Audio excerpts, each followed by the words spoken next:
waaw tout à fait délégation bi la ñuy xaar ñoom ñu wàcc la délégation s'il vous plaît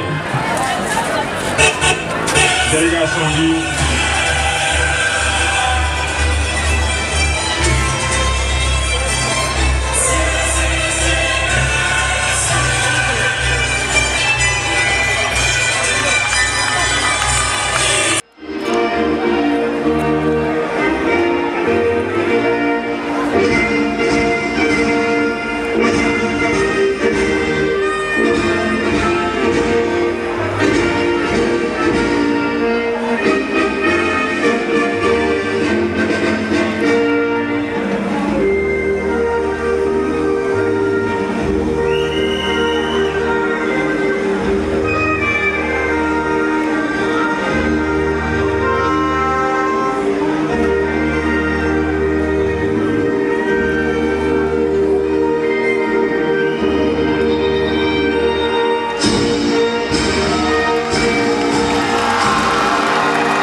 mu di Pape Saliou Mbaye di fàttali nag pour cette édition le maire a dégagé des moyens conséquents pour dimbale jeunesse am bi nga xam ni ñooy yeewoo ci commune Fandène lépp ci loolu li nga xam ni moo di allocation yi nga xam ni doon na ko defal ASC bi ni mu ko daan defee at yi weesu defaat na ko ren boole ci ak ay bal également fàttewul ñi nga xamante ni nag même ñi ñëwul 40 villages yi bokk ci commune bi yëpp Augustin jàppale na leen ngir jeunesse bi ci commune Fandène politique jeunesse dañ ko fonk lool moo tax un jeune un ndaw moom la yëkkati teg ko ca boppam mu di Mame Ngor Sylla sportif accompli mu jiite commission boobu.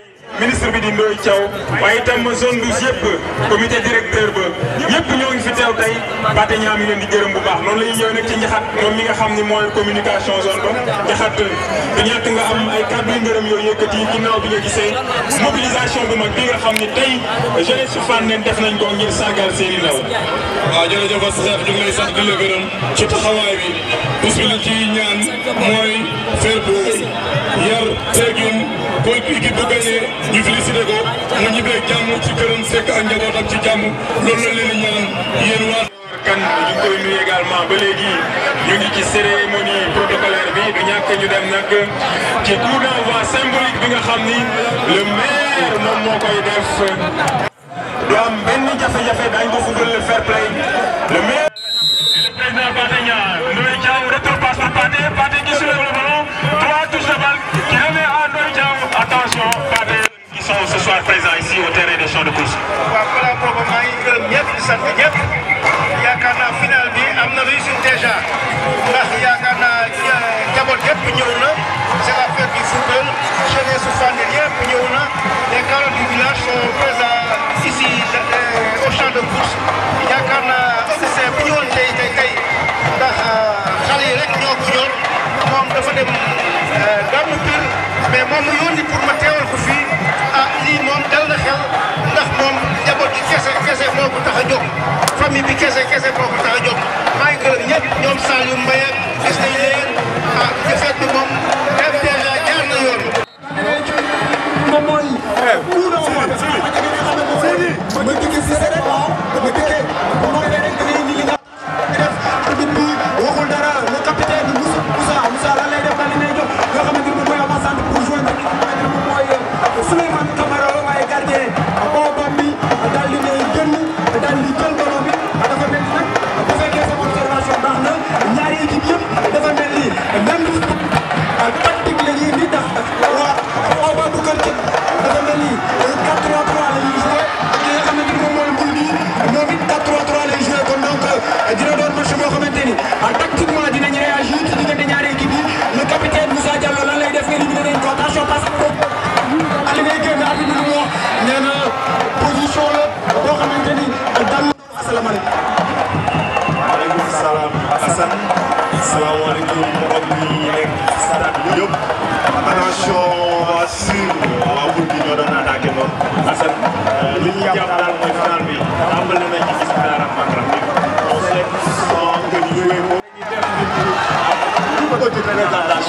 bàyyi promotionnel bu dëkk parce que en général zone bi suñ ko waxee bidilim bi zone bi suñ ko waxee dëgg yi zone bi suñ ko waxee way yi bokk na ci nga xam ne sawar di ñëw di leen seetaan parce que ñoom duñ saaga duñu asante dañuy way yu am teggin arrêter seen joueurs et c'est tout seul qu'on leur demande de toute façon on leur souhaite une belle finale. donc xanaa ñu jox suñu xarit jaxate mu dem également ci grade yi. waaw damay wax DJ mu yëngal tuuti xale yi yëngal seen bopp ci mbir mi ba ci kanam ku salaam DJ musique.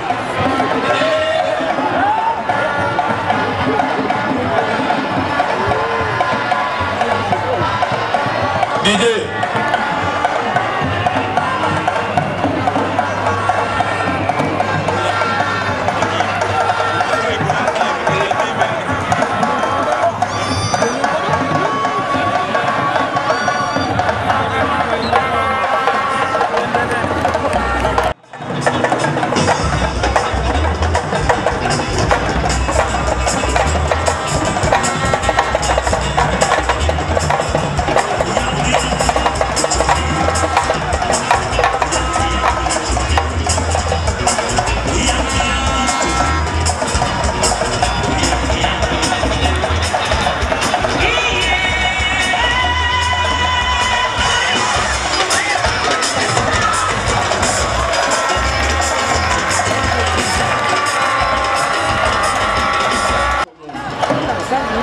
asalaamaaleykum waa commune de Fandène asalaamaaleykum yéen ñi nga xamante ni yéen a jóge ci commune bi ak département bi gunge si délégation bi nga xamante ni monsieur le ministre des forces armées docteur Augustin Tine maire de Fandène Mbulgi bu Touba Pékou ñu ngi nuyu ñi nga xamante ni ñoom ñoo ji seen i encadrement ak seen i joueurs ñëpp di leen wax ni fête gi rafet na ba pare ñuy ñaan rek lii yàlla na continuer ci jàmm ak salaam liñ leen di wax nag mooy ginnaaw ba ñu nuyoo délégation yi fi teew yëpp ñu ngi nuyu monsieur ko jox jeu de maillot jox ko coupe ak 100 000 francs équipe cadette bi gagné am na jeu de maillot ak coupe ak 100 000 francs équipe bi nga xamante ni moom moo ñàkk ñu koy encouragé dina am jeu de maillot ak 75 000 francs équipe bii nga xamante ne ñoom ñooy daje muy Mbulgi ak ASC Baobab ku yàlla def nga gagné am nga enveloppe bu 200 000 francs ku gagné am nga une enveloppe de 200 000 francs ki nga xamante ni moom moo ñàkk dina am une enveloppe de 100 000 francs noonu lañ ko tëralee loolu lépp monsieur le maire de Fandène def ko pour sa jeunesse kon une fois encore nous vous remercions nous vous disons merci et que le fair play prévale. Merci beaucoup.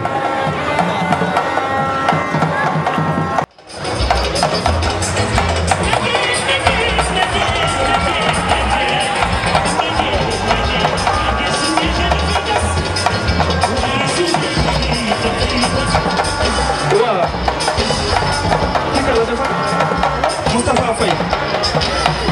ñu ngi woo Moustapha Faye bu ASC defar lelo. Moustapha Faye ASC defar lelo. Moustapha Faye. waaw nan ñëw jege si. Moustapha Faye ASC defar lelo. Gamou Diakhaté ASC Bokk Jom.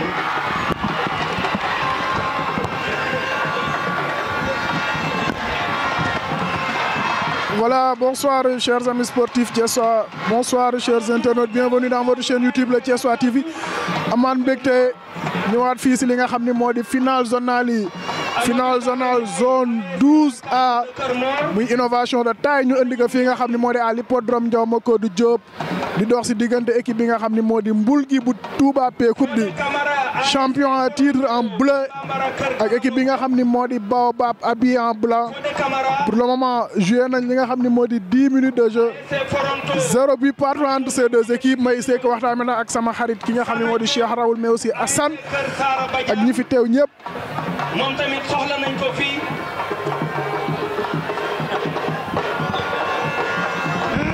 monsieur moom tamit soxla nañ ko. Voilà, finale zone 12A de Pathé Niang Baobab de Kertiem et Mboulgui de Touba Pékou. Bonsoir, cher Raoul.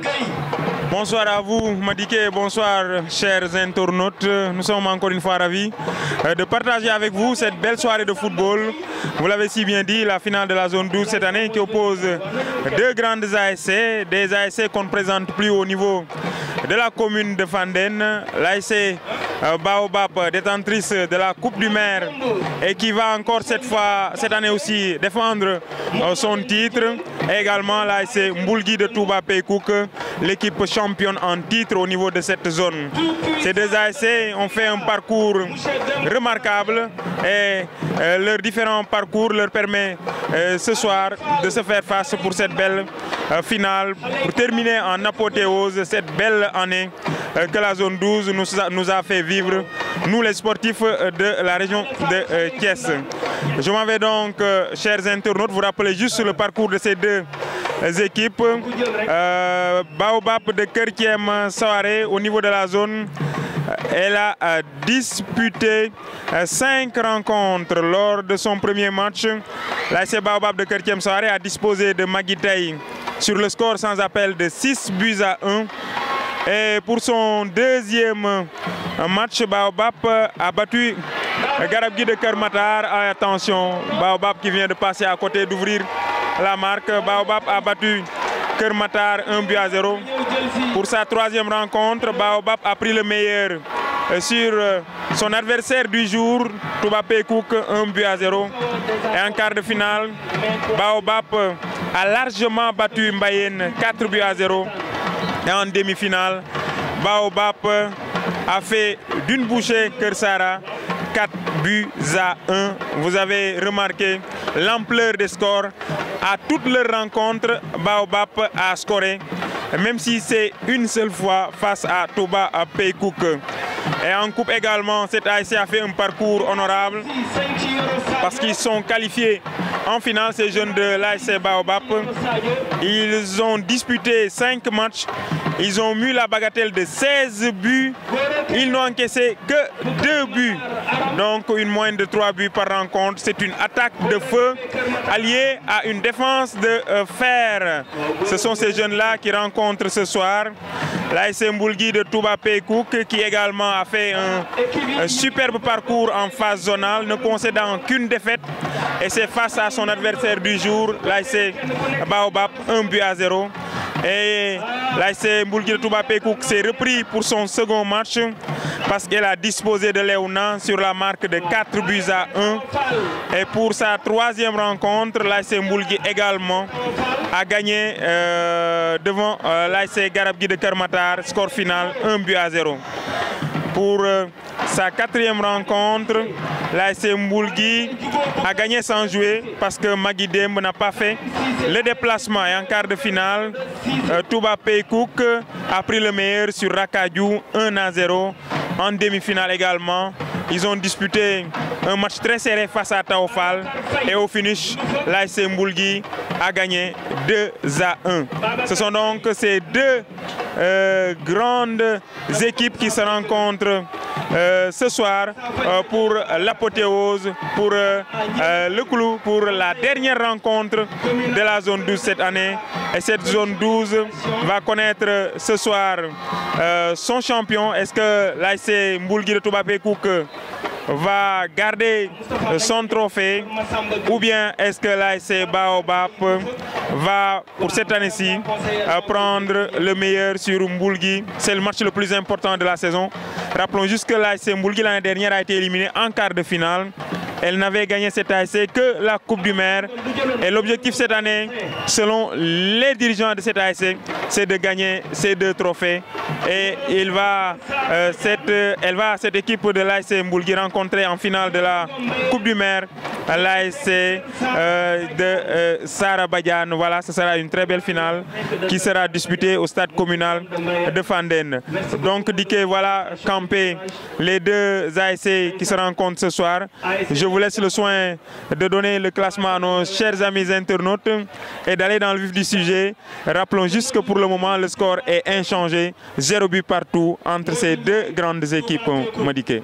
Le score est nul et vierge, vous l'avez compris, mais un match très important entre Mboulgui et Baobab de Kertiem. Ces deux équipes se retrouvent pour la deuxième fois de la saison. En première match de phase de poule, Baobab avait disposé de Mboulgui de Touba Pékoup sur la plus petite des marques, 1-0. Je m'en vais donc rapidement vous donner la composition des deux équipes. Du côté de Mboulgui, Tafa est dans les buts. En défense, Samba Mbanga et Falungom en défense. Latéral droite, Gora Saware et latéral gauche, Hassan Djomboho. Au niveau du milieu de terrain, Abou Saware, Mas Ndiaye, Hassan Gueye et en attaque, Jean Thomas, Ada Gueye, plus connu sous le nom de Ada Bandi, et Pape Samba. Du côté de Baobab, du côté de Mboulgui du moins, Boubacar Keïta. Dans les buts en défense, Fallou Diop, Ousmane Djigali, Mbaye Diop en latéral droite, Omar Dien en latéral gauche. Au niveau du milieu de terrain, Mohamed Gueye. Gueye ici, c'est en attaque. Barassar, Souleymane Kamara, Omar Faye. 0 but partout entre ces deux équipes. Hassan, bonsoir. waaw ma dikkee ginnaaw ba ma la nuyoo di nuyu ki nga xamante ne moom mooy Pape Ndaw ak ki nga xamante ne moom mooy Moussa suñu caméraman di nuyu suma mag suma coach suma directeur technique di Cheikh Raoul Samba comme ni ko ma dikkee waxee ak Cheikh Raoul rek ñi ngi fii au niveau de Ndiaw Macodou war a seetaan final bi nga xam ne moom mooy dox ci diggante Baobab bu Kertiem ak ki nga xamante ne moom mooy Mboulgui bu Touba Pékouk.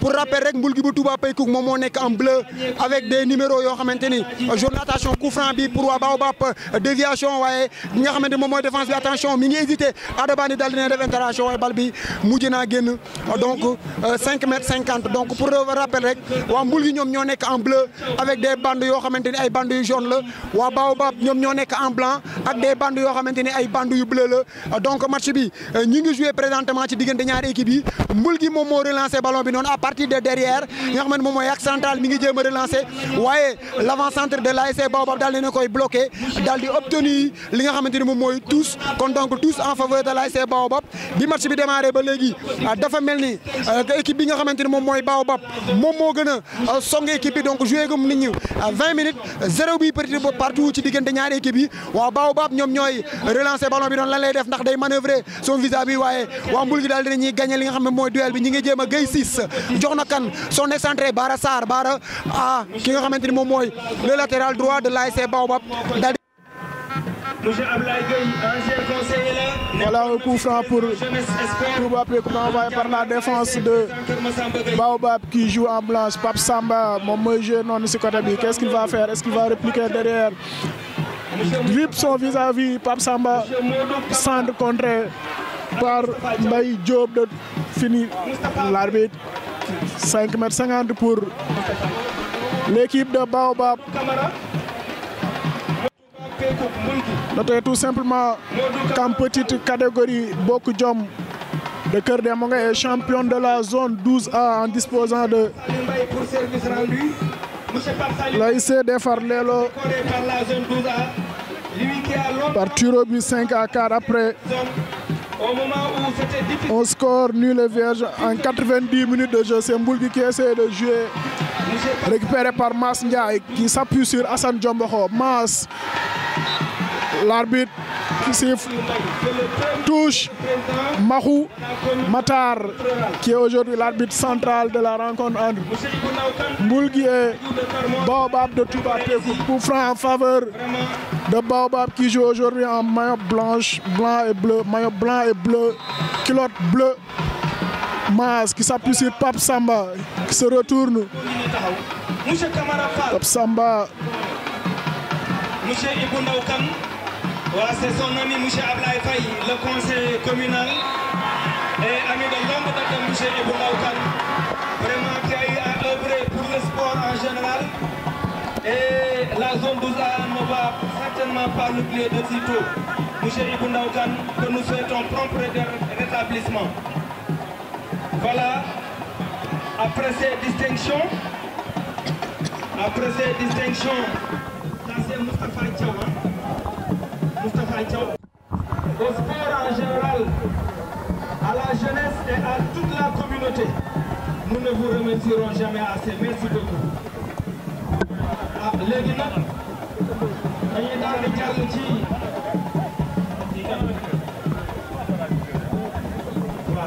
dañuy daal di woo monsieur Pape Salim Mbaye ancien PCR mu joxe distinction bi ki nga xamante ni moo di El Hadj Ndiaye dëkk Kër Thiam pour monsieur El Hadj Ndiaye de Kër Thiam accompagné de monsieur Nangou Souaré monsieur Pape Salim Mbaye va leur donner leur distinction.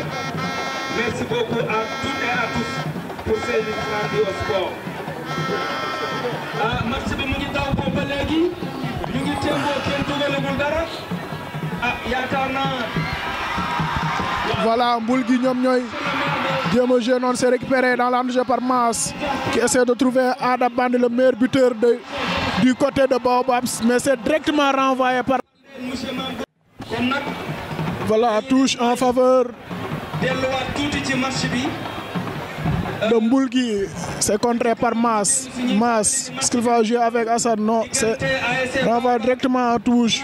Mass qui joue vite pour Ada Bandit, le meilleur buteur de la zone, joueur qui évoluait l'année dernière du côté d'Étoile Filante de Thiès, zone 3, récupéré par Mohamed Gueye, long transversal, récupéré par Fallou Ngom, moom mooy jéem a joué waat noonu directement si attaque nga xam ne comme loupé de Ousmane Djigali. Makhtar qui siffle faute en faveur de Mboulgui de Touba Pékou. Qui va être exécuté par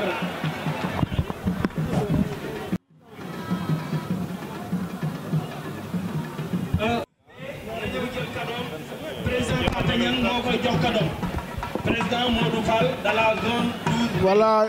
ñi fàttali ni Fandène ñaari zone la am. zone 12 B de passage suba la ñu war a organiser seen finale.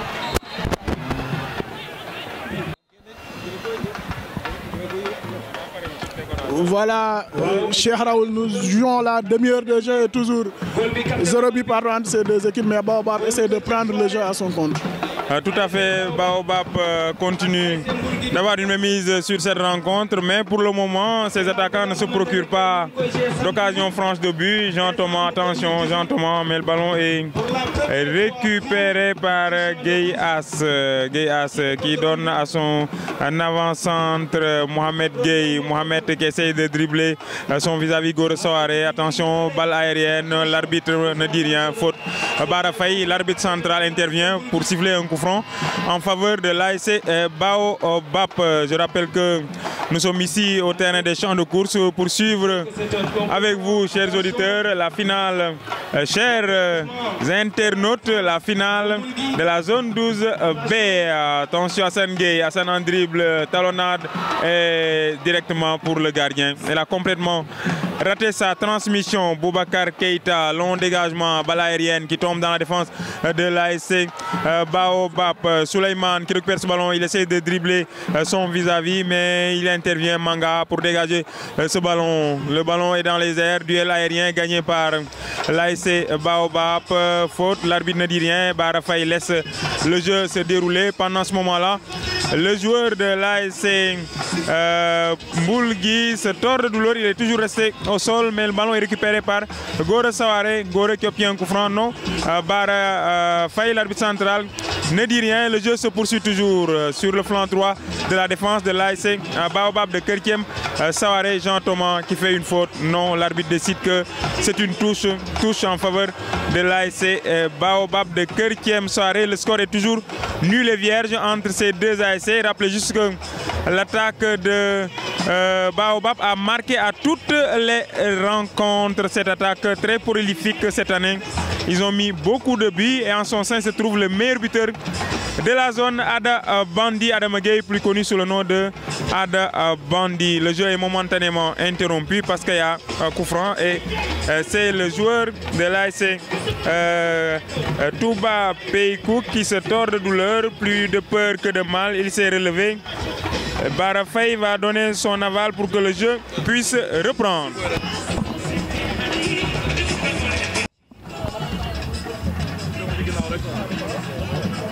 Hassan Gueye tiré. La reprise acrobatique, est-ce que c'est le but? Non, repoussé. L'arbitre qui intervient pour signaler une position de jeu. Bara Faye. Merci à vous pour toutes ces questions. avez vu, chers sportifs de la commune de des deux présidents, des deux zones AIB, M. Mouroufal et Badegnon. Mais également merci au nom de toutes les personnes numéro 4 Samba Manga le Toutou qui m'ont andal ci ak central bi. Attention. Voilà, Jean Thomas, centre reprise par Pape Samba qui rate. Bara Faye, faute de main de Pape Samba. 35 minutes de jeu ici à l'hippodrome Ndiaw-Macodou, il y a toujours 0 but partout entre Baobab, champion en titre, autant pour moi Mboul qui champion en titre et Baobab qui pour le moment n'a pas concédé de défaite en phase zonale mais qui a été éliminé en phase départementale par l'équipe de Darussalam au tir au but, 0 but partout entre. Qui essaie de trouver Hassan Diomokho, latéral gauche. C'est loupé, qui n'a pas réussi à transmettre le ballon correctement à Mas Ndiaye. Mas Ndiaye, lui, qui a été trouvé par le défenseur Samba Manga. Mas, qu'est-ce qu'il va faire? Est-ce qu'il va centrer ou répliquer derrière? Il réplique pour Hassan Diomokho. Très bon tacle du capitaine pour Baobab, Hassan Diomokho, qui tire ce coup franc, qui ne trouve personne, si ce n'est que le latéral gauche. Reprend ici à l'hippodrome Ndiaw-Macodou Diop, la tête de Gora Sawaré en touche. Oui, donc,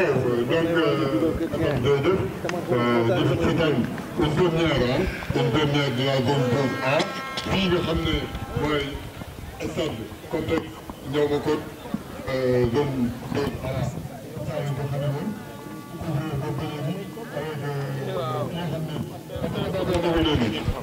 Voilà, 0 but par l'équipe de Baobab de Kertiem et Mboulgui de Touba Pékoup. Hassan Diomokho, moom moo renvoyé bal bu noonu. On nous signale 2 minutes de temps additionnel entre Touba Mboulgui. ñoom ñooy jéem a jouer noonu. Mbaye Diop, c'est récupéré par Ada Bandi. Mas qui s'échappe au couloir. Qu'est-ce qu'il va faire? Est-ce qu'il va obtenir une faute? Oui. Voilà ñi Mbaye yaa ngi seetaan entre finale zone 12 A Mboulgui ak Touba Pékoup ba léegi 0-0 kenn dominé gul la jeu mais Baobab mu ngi commencé di teg tàngam si bal bi. Je crois que d'abord ma nuyu leen yéen ñi nga xam ne yéenay ànd ak Pape Ndaw te mu jiite leen di wax nag nekk na finale bu neex boo xam ne bi ñu ngi koy joué mais ba léegi nag kenn amagul ascendance ci sa kaw morom sinon les 5 dernières minutes dafa mel ni nag Baobab dafa yëkkati li nga xam ne li moom mooy rythme bi daal di pousse commandé am des occasions mais xam naa ni daal fii ci kanam daal dinañu gis match boo xam ne bii du ñàkk mu am ay but ndax ñaari équipe yi yëpp dañ doon dugal ci li nga xam ne ni moom mooy championnat ba bi ñuy qualifié aussi demi-finale ndax xam nga le meilleur buteur actuel de la zone nekk kii di Ada Bandi moom ndegam fubalagul match boo xam ne bii dugalagul but nag ñu ngi yaakaar nag peut-être ci kanam incha allah dinañu dugal li nga xam ne li moom mooy but Madické. Voilà, merci Mbaye. Baobab ñoom ñooy joué noonu côté droite bi faute. Thomas qui obtient une faute très dangereuse. Rappelez que nous avons joué les derniers instants de cette première mi-temps entre Baobab et Mboulgui. Toujours 0 but partout entre ces deux équipes. Innovation de taille bu am ren nag li nga xam ne moo di finale zone 12A bi ñu indi ko fii à l'hippodrome Ndiaw-Macodou Diop joué ko fii. Vraiment c'est une innovation de taille de la zone 12A de Pategna. On va tout juste suivre cette dernière opportunité.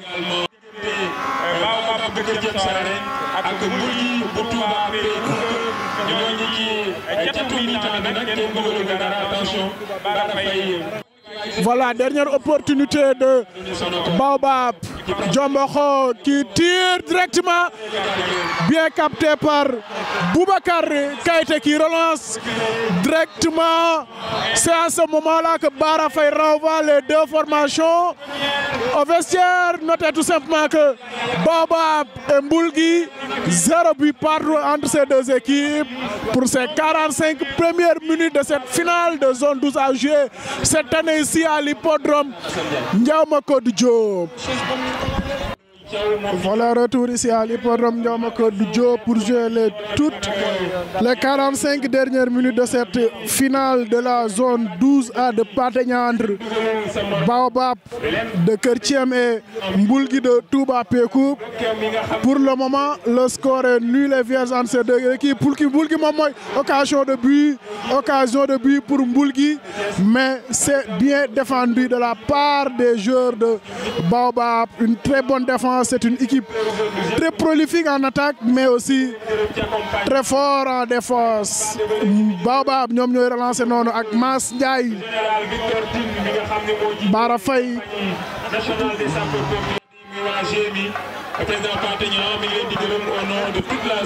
Mboulgui moom mooy attaqué noonu si première minute yi.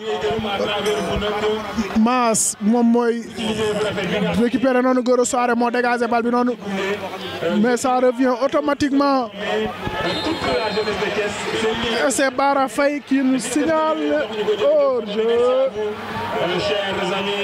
notre sécurité moo tax sant du doy jëm ci yéen bu ñu dellu see ci sportif yi nga xam ne nag ñoo nekk zone ba léegi présenté comme ni ko jaxat sànq tous les délégué ASC yi composé zone bi yëpp amat na leen cant ak gërëm ndax nee na zone bi ak xale yi nga xam ne ñoo yëngu ci zone bi gën a am cawarte ak wér-gu-yaram ba nga xam ne li ñuy def mu di tàggat yaram mu nekk au bénéfice de toute la jeunesse de Fandène Diakhaté. waaw jërëjëf Cheikh ñu ngi di fàttali finaalu suba bi nga xam ne nii moo war di fa nuyu sunu xarit Maguette Sarr di ñaanal président Modou Fall yàlla defal ko bis bu mel nii suba bis bu sedd guy. donc juste pour rappeler que ni fair play bi ñu wax ci ndawi Fandène moom lañ fi gis ba léegi te loolu. Voilà, Mboulgui moom mooy essayer jouer noonu. Mboulgui moom mooy dominer rek si première. C'est vrai que Baobab avait un peu dominé la première période, mais Mboulgui ni mu ñëwee nii ils sont revenus avec de très bonnes intentions parce que depuis boobu ñoom ñoo dominé di camper rek un peu sinon directement. Ça joue bien du côté de Mboulgui, récupéré par Assane Diombokho, jour derrière Sawaré. Qu'est-ce qu'il va faire? Est-ce qu'il réplique derrière jusqu'à Samambanga qui va essayer de trouver Gora Sawaré, mais ce sera en touche par le défenseur de Mboulgui. Gora Sawaré contré par la défense très teigneux. La défense de Mboulgui qui tient bon pour le moment.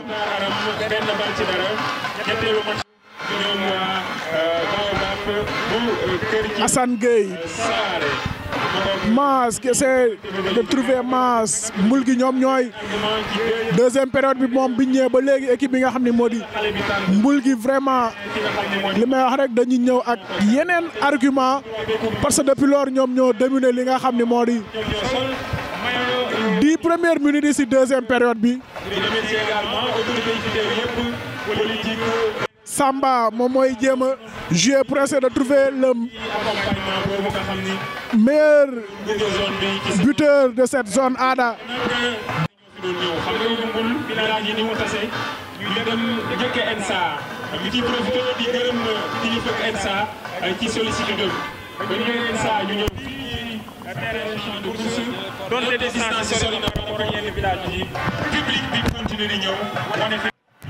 Un corner tiré par Mass, c'est directement renvoyé par la défense de Mboulgui. C'est revenu jusqu'à Mass qui a perdu le ballon en faveur du latéral gauche de l'ASC Mboulgui.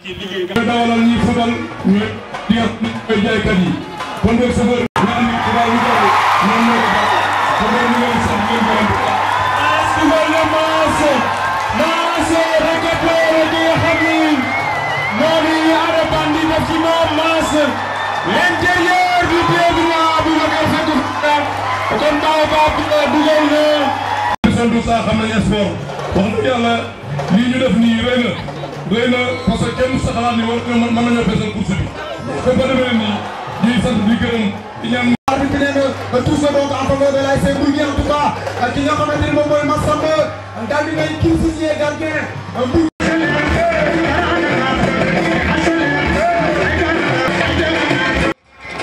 Tafa, le gardien de l'ASC Baobab, je vous le disais tout à l'heure, 16 buts marqués en faveur de Baobab et Baobab n'a concédé que 2 buts. C'est une attaque de poids avec un ratio de 3 buts par match. Ils ont fini, les joueurs de Baobab, à matérialiser cette...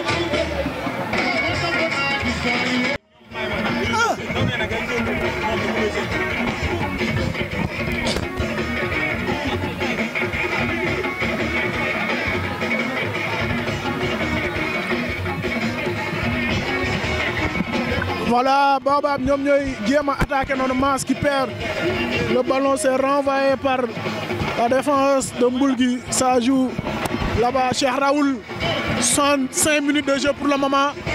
Et Baobab qui mène ici à l'hippodrome Ndioma Codou Diop, 1-0, but marqué par Mass Ndiaye.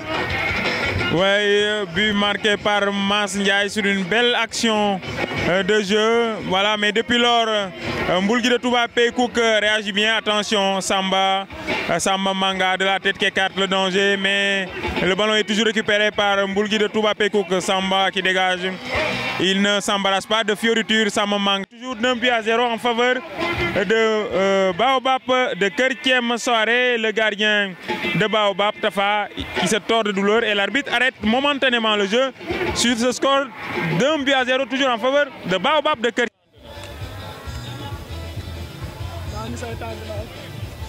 Bon, maintenant, on va dire votre terrain. Inch'Allah.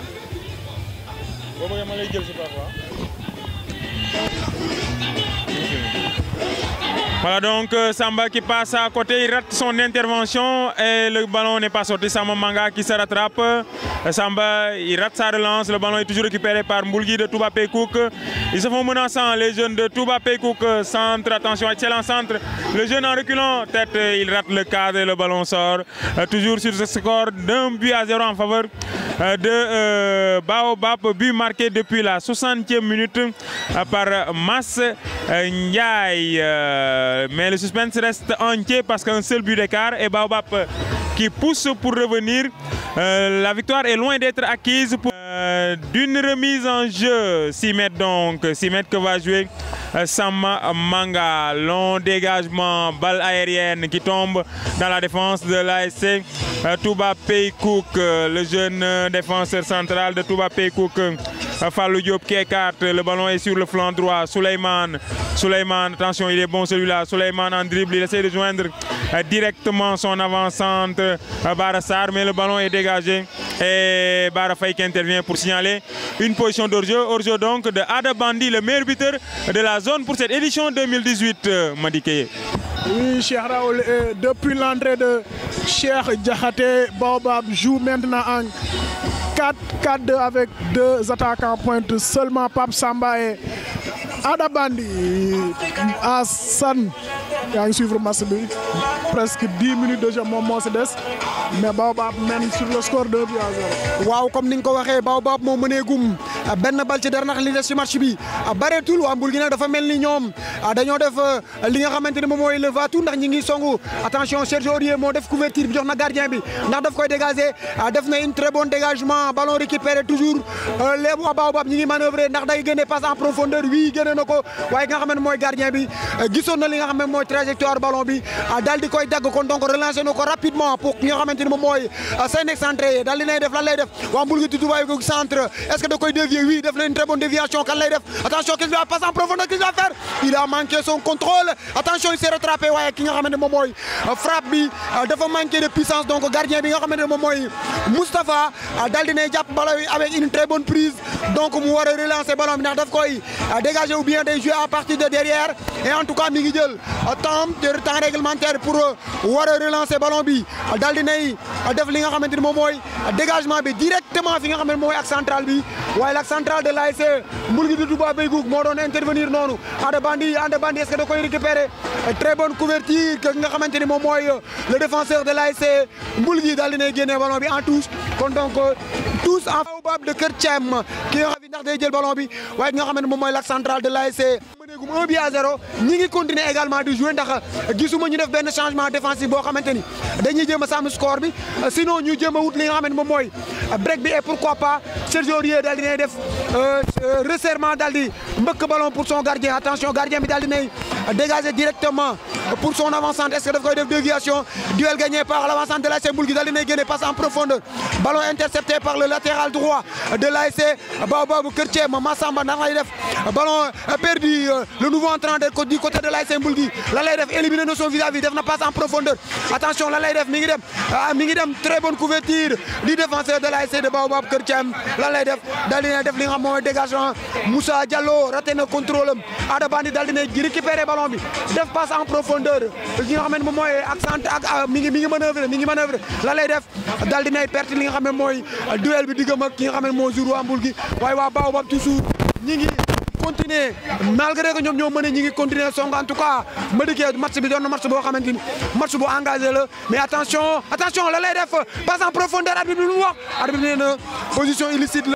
Ndiaw Macodou Diop, c'est Baobab qui mène 1-0 but marqué par Mass Ndiaye à la 47e minute de jeu. Baobab ñoom ñooy attaqué noonu Mass le buteur moom moo doon jéem a trouvé ki nga xam ne moo di Ada Bandi mais c'est bien coupé par le défenseur de Mboul Gui rapidement par les joueurs de Mboul Gui.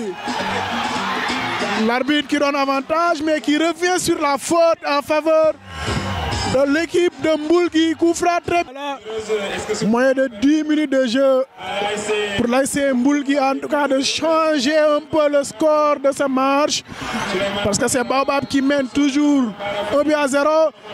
C'est mal tiré par le défenseur de Mboul Gui Gueye. Il s'agit de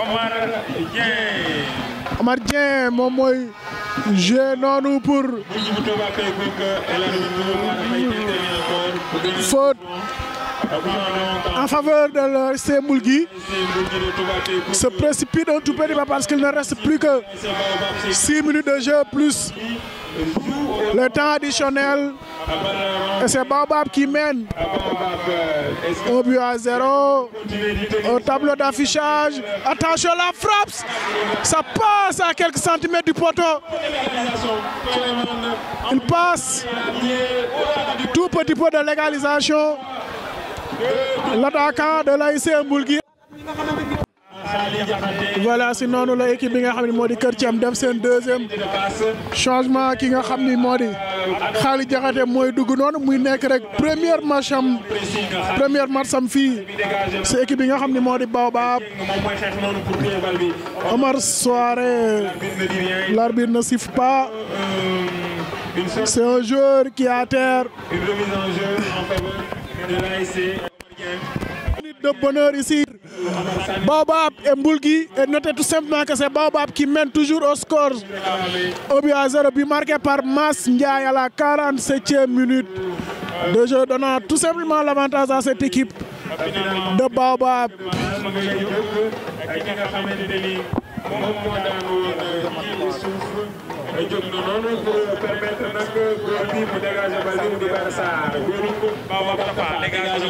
C'est Baobab qui est en train de succéder à son adversaire du jour Mboul Gui qui est championne en titre.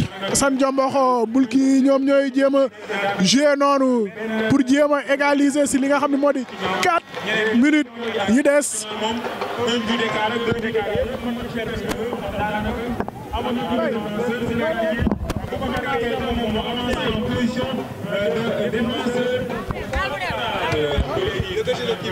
waaw li si des ma ñëw si waaw.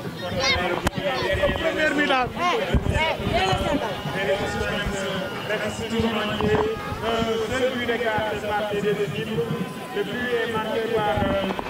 Voilà Mbaye 4 minutes moo des li nga xam ne moo di si match bi équipe bu Mboul Gui bi fi mu doon dominer rek ñu suivre corner pour l'équipe de Mboul Gui. Est-ce que c'est Tafa qui renvoie le ballon? Faute signalé par Bara Faye. Équipe bu Mboul Gui bi fi mu dominer woon match bi foofu si la équipe bu Baobab pour le moment mu gagné titre bi. wax naa ko sànq dañ leen a yokkasu ci li nga xam ne li moom mooy seen attaque yi ñu doon def ñu song équipe bii di équipe bu Baobab waaye Baobab mbul gi nag dafa bàyyi ay espace ci ginnaaw rek Baobab daal di koy yokkasu mais nag depuis ba Baobab dugalee aussi gis nañ ne 10 dernières minutes yi daanaka ñu ngi ci temps additionnel bi vraiment équipe bu mbul gi bu Touba Pekoum dafa pousse nag def des changements yoo xam ni yu baax la mais am nañu ay occasion mais ba léegi nag mënuñu fexe ba dugal ci camp yi nga xam ne mooy camp équipe bii di équipe bu Baobab waaye nag nañ def attention parce que waaye nag comme match coupe la aussi soit ñu dugal li nga xam Baobab dugal deuxième bi wala mbul gi daal di égaliser moo tax nag xam naa ñu bàyyi espace yu bëree bëri ci ginnaaw mais match bi daal mën naa ne Baobab daanaka plié na ko ndax boo gisee ni ñuy def nii sonnatuñ sax ci dem ci kaw aada mi ngi ñëw di replier dugg ci digg bi moom ak beneen excentré bi ñu dugal léegi je pense bien que bu changé wul ci diggante bi daal Baobab bu continuer nii muy def dina jëm mi nga xam mooy coupe bi. Voilà, merci Mbaye. Baobab mène toujours Khali Diakhaté, Momo, le nouveau entrant moo récupéré ballon bi noonu Mass, le buteur moom mooy jéem a joué noonu. Position illicite de la part Ada Bandi qui est moins tranchant aujourd'hui. Ada Bandi.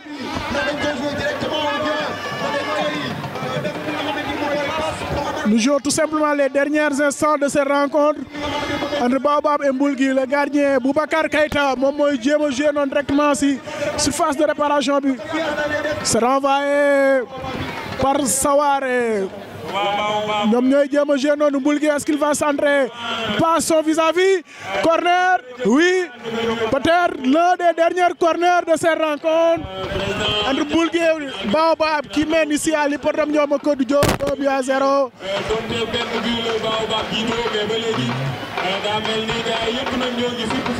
Et Baobab qui tient bon pour le moment. Boubacar Keita dem na. C'est joué à la rémoise pour Mbul gi. Est-ce qu'il va trouver un preneur?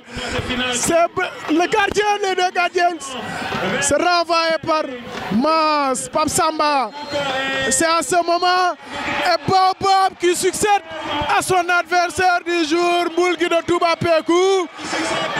Mass Ndiaye qui donne à cette coupe. Baobab pour la première fois de son histoire.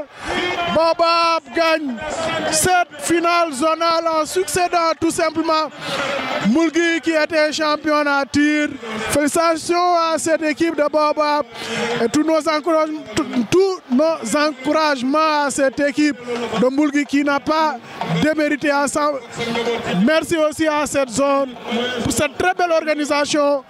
Merci à vous, chers internautes, pour toutes ces finales passées ici à l'hippodrome Ndiomacodou Diop. Et surtout, n'oubliez pas de vous abonner sur notre chaîne YouTube le Thiessois TV ensemble pour innover. Yéen a ko doon gis lii si noonu la ki nga xam ni moo di Bara Faye l'arbitre de la rencontre daal di siffler finale bi permettant ki nga xam ni moo di Baobab de Kër Thiam mu succéder à son adversaire du jour Mbul gi de Touba Pekoum qui était champion à titre. Félicitations à cette équipe de Baobab. Tous nos encouragements à cette équipe de Mbul gi qui n'a pas débuté. Mais merci aussi à cette zone pour cette très belle organisation. Ensemble avec vous pour l'innovation et merci. Surtout n'oubliez pas de vous abonner sur votre chaîne YouTube, le Thiessois TV. Merci à vous, chers internautes. Et je demande une enveloppe de 200 000 francs. Voilà. La coupe. Le premier agent au maire de la commune de Fandène, monsieur Merthiaw. Na ngeen jël Fandène ci finale zone Mali. Voilà, coupe baa ngi noonu, monsieur le maire, jox capitaine bi.